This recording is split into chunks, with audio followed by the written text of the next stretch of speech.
দুই কুলাঙ্গারের বাচ্চা এতদিন পরে গিয়ে দুই কুলাঙ্গারের বাচ্চা বলে কলকাতায় গিয়ে ধরা পড়ছি ইন্ডিয়ার পুলিশের কাছে। চিন্তা করছেন?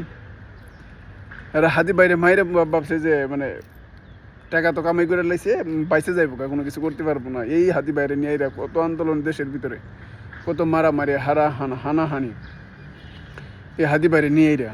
আর সুরের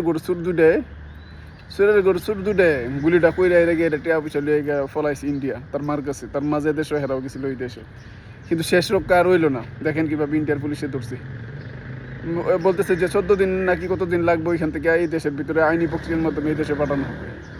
তো আমরা চাই, আমরা জনগণ সবাই চাই যেন এইগুলারে মানে সবার সামনে ইনকাউন্টার করা, একবারে সবার সামনে, আর নাইতে ফাঁসিতে ঝুলাই মারা, একবার সবার সামনে, সেটা সবাই দেখতে পারে।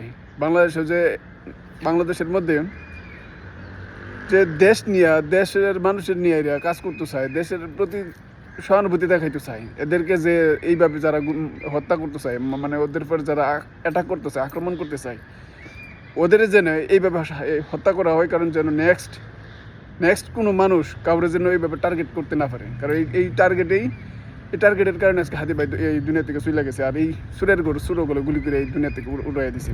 কারণ এই হাতি ভাই বাংলাদেশের একটা ব্র্যান্ড ছিল। আর এই হাতি ভাই থাকলে দেশের কত কিছুই না হইতো। তো এই যে সুরের বাচ্চা দুইটার জন্য এই পাবলিক প্লেসে সবার সামনে ইনকাউন্টার করা হয়। তো ভিডিওটা শেয়ার করে দেন যেন সবাই দেখতে পারে, এই সুর দুটার মুখ যেন দেখতে পারে।